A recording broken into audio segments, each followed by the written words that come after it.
It started on a quiet morning that should have passed without a single ripple. A morning when Evelyn Carter felt a rare sense of celebration rising inside her chest.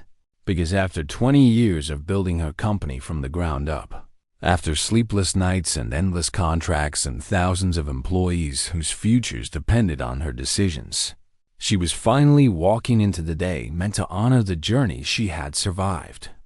She dressed simply the way she always did when she wasn't attending meetings or speaking at conferences, preferring the comfort of soft black pants, a loose sweatshirt bearing the small embroidered logo of her cleaning company, and a lightweight jacket she had owned for years. She never dressed to impress. She only dressed to move, to work, to lead by example. And so when she entered the luxury mall, where the most expensive boutiques glittered behind spotless glass, she felt no self-consciousness, only a quiet anticipation, because today was the day she would buy a ring symbolizing the anniversary of her company, a private gift to remind herself that she had built something real, something lasting, something that mattered. But the moment she approached the entrance to the upscale jewelry store, a shift occurred so abruptly it cut through the ease of the morning, because the manager standing behind the podium glanced at her once, then again, and his expression hardened into the cold, dismissive confidence of someone who believed he already knew her story without hearing a single word. His eyes flicked to her jacket, then to her dark skin, and he leaned forward with a practiced smile that carried nothing kind within it. Before Evelyn even spoke, he told her the store was by appointment only. She answered calmly that she had checked ahead, that walk-ins were accepted before noon. But the manager's smile only thinned as he informed her that their merchandise was priced at a level she might find surprising, and suggested she try the shops downstairs. When she stepped forward again to clarify her intent, an additional weight entered the scene. The store's private security guard blocked her path with a hand raised firmly across his chest, his tone clipped sharp, and already convinced she didn't belong here. Evelyn breathed steadily, refusing to let the rising heat in her chest show, and explained once more that she wanted to purchase a ring. Yet the guard cut her off and said the store preferred to avoid unnecessary disruptions. The implication struck like a slap. She felt the familiar sting that came from being misjudged, the quiet violence of assumptions made at a glance. Still, she kept her voice steady, because she had learned long ago that dignity was a form of power. But before she could finish speaking, the manager waved toward the mall security desk as though she were a problem to be removed. The mall guards approached quickly, addressing her with that same tone, the one people used when they had already decided she was trouble. She tried to tell them that she had every right to be there, that she had come only to make a purchase, but they didn't listen. They took her lightly by the arms, guiding her backward and out of the store's entrance, all while other shoppers watched with varying degrees of discomfort and curiosity. One young man lifted his phone, recording with the eager instinct of someone who believed conflict made for entertaining content. Evelyn felt the humiliation settle into her bones as the guards insisted she leave the mall, unless she wished to escalate the situation. And though her heart pounded, she remained silent, asking only for the names of the employees involved. The manager smirked as if enjoying the final word. The guard chuckled under his breath, and the recording phone continued capturing her stillness, her quiet dignity, her refusal to shout. Later that afternoon, as the clip traveled across social media, strangers judged her without knowing her, calling her a cleaner who had caused a scene in a luxury store, mocking her jacket, her expression, her calmness, as if they could read her worth in a single frame. And now, before the story continues, let me turn to you, the person watching this video right now. Who are you? Where are you from? From what city are you listening to this story today? Tell me in the comments, because I want to know who shares these moments with us. And before we move on, take a second right now to subscribe to the channel and hit the like button so you don't miss the second part of this unfolding story. Now back to Evelyn, sitting in her office that evening, staring at her phone as the viral clip made its rounds. replaying the disrespect again and again, while her employees messaged her with shock, anger, and support.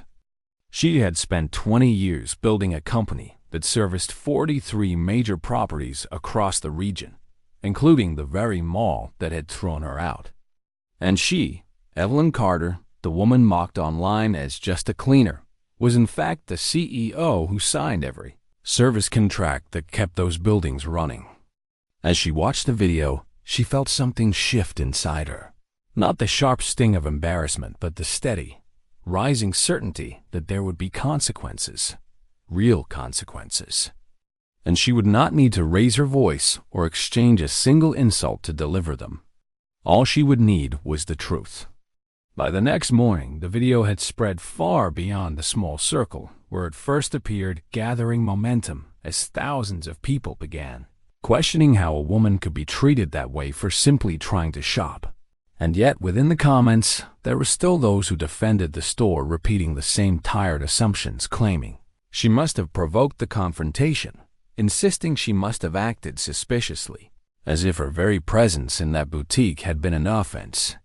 Evelyn sat at the long conference table in her company headquarters, the room filled with department heads who looked at her with quiet anticipation, ready to follow whatever direction she chose.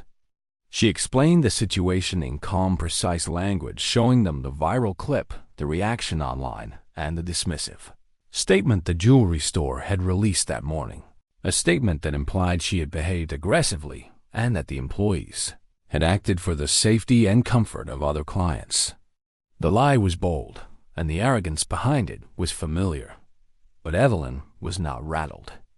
She asked her operations director to prepare immediate termination notices for every cleaning contract associated with the mall, effective within 24 hours. Gasps rose around the room, not in disagreement, but in recognition of what such a decision would set in motion. Those contracts were worth millions annually. The mall depended on her teams to maintain every corridor, restroom, service hall, and waste facility. Without her company, the building would fall into chaos within days. And the jewelry store, positioned in the highest traffic wing of the mall, relied on pristine presentation to uphold its luxury image. But Evelyn did not stop at contract withdrawal. She directed her legal team to file a discrimination complaint, supported by the footage from external mall cameras, which had captured the moment she first approached the store, showing clearly that she had been calm, respectful, and utterly undeserving of the treatment she received. The legal foundation was solid. The public pressure was mounting. And Evelyn moved with the quiet certainty of a woman who had weathered storms far greater than humiliation. Within 48 hours, the effects became impossible to ignore. Trash bins overflowed. The polished floors dulled. The smell of uncollected waste seeped into hallways. Boutique owners complained to mall management, furious at the sudden decline in cleanliness. Customers posted photos online, asking what had happened to the once pristine building. Then the news outlets began covering the story, turning the confrontation from a local embarrassment into a national conversation about race, class, and the assumptions people make when they decide someone doesn't belong. As the story grew, the jewelry store attempted damage control, posting a second statement claiming they had been misunderstood. But by then, screenshots of the manager's earlier comments had already circulated, showing his refusal to apologize and his attempts to justify the incident. Meanwhile, the young man who had filmed the original clip uploaded a second video, sharing that he had approached Evelyn afterward and that she had remained composed and respectful even as security forced her out. Public sympathy shifted sharply. The narrative flipped. People demanded accountability. Brands began distancing themselves from the jewelry store, and the parent company's executives scrambled to contain the fallout. A representative contacted Evelyn privately, offering an apology and requesting a confidential meeting. She declined. The damage was not hers to repair.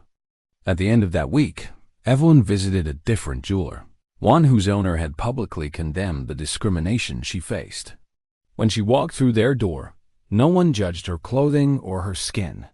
No one questioned her presence. The staff welcomed her with sincerity. She chose a ring with a deep blue stone, elegant and strong, a symbol not only of her company's anniversary, but of her own resilience. They gifted her an additional small diamond and invited her to collaborate on a campaign supporting dignity and equality in customer service across the industry. She accepted.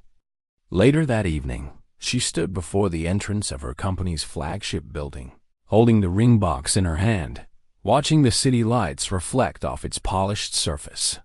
She thought of every woman who had ever been spoken down to, every person dismissed because of their skin, their clothing, their job, their background.